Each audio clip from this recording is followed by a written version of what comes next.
Joining me now is Romania's Minister of Foreign Affairs, Oana Țoiu. Minister, thanks so much for taking the time. Thank you for having me. So first, Romania's president has directly blamed Russia for these incursions, saying, quote, "I strongly condemn the intensification of these types of irresponsible incidents on the part of the Russian Federation." Are you saying, is the Romanian government saying, that this was a deliberate attack by Russia on Romania? What we're saying is that Russia is responsible for the risks that they pose at the Black Sea, the risks that they pose this time to the energy infrastructure that we have on the Neptune Deep gas project at the Black Sea. The drone was extremely close to the energy platform. A lot of workers were there. And we are proud of the Romanian pilots on the F-16 that had eliminated the maritime drone. But we do know it was carrying explosives and it was very close to the energy platform itself. And in that case, what's very important for us is to ensure the security of our citizens, of our energy key infrastructure projects, but also for the region to reach, again, the stability it once had. And for that, we need peace in Ukraine. And Russia now is the sole responsible for the fact that that has not been achieved. Earlier this month, U.S. intelligence assessments found that Putin could try to test NATO's resolve with attacks on NATO allies within the next few years. Should we look at an attack like this as part of that? In other words, have those kinds of attacks already begun? We're looking at it as a hybrid interference. This is how we handle it in our strategy, and we need to be ready to answer to it. And what do I mean by that? Is increased deterrence on the eastern flank, including the Black Sea. This is something that has been at the top of the agenda of my meetings in Congress and with the administration, and it is at the top of the NATO agenda as well. And also recognize these hybrid threats, and threats that are often accompanied by campaigns of disinformation, and has been the case now as well. For example, it is often the case that we do see a campaign online where there is a try to attribute drones falsely to Ukraine.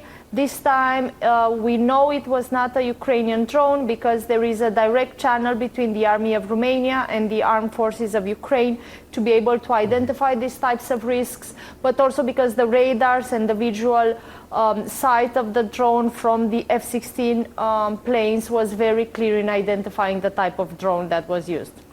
Romania says Russian drones have now breached its airspace 28 times. You also know of other NATO allies where drones and even missiles have sometimes struck their territory. Has NATO's response been strong enough since these strikes have begun to deter further strikes, or are you concerned that Russia calculates, well, we can get away with it? Well, we have actually seen on both air, land, and sea more than 100 incursions, be it remainers of drones or drones that have entered our airspace or sea drones. 4 of the drones have been shot down when it came to air interferences. On maritime drones, this is the second time we neutralize drones close to the Constanța port, or in this case, close to the energy platform. In terms of what we're doing in NATO, and we're working closely with the other allies and SACEUR, is we have a clear plan on increasing the presence of capabilities on the eastern flank. We're also currently working in the bilateral relationship with the United States, our strategic partner, to make sure that in the posture review of U.S. presence on European soil, the Black Sea and the eastern flank are treated as a priority, maintaining or increasing the current presence. Before we go, I do want to ask you about Ukraine. As you know, Russia has been ramping up its attacks on Ukraine quite deliberately, knowing that Ukraine lacks the interceptors to take these missiles down. President Zelensky says Ukraine has only 1/10 of the interceptors it needs. We've heard a lot of talk of Europe stepping up. The U.S. has not done so. Is Europe supplying more interceptor missiles to Ukraine? And if so, when and how many?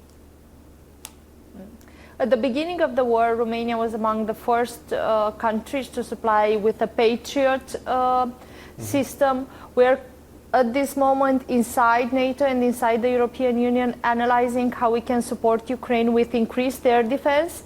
But I want to be very honest here in saying we do not collectively do enough to be able to support their air defense. And this is something that is very obvious, not just by the increase in the attacks of Russian drones, but also by the weaker air defense that is currently in place. And another topic of concern where we prepare collectively in Europe for the support is the fact that winter is coming, and in that case we expect again interferences or direct attacks to the energy infrastructure of Ukraine.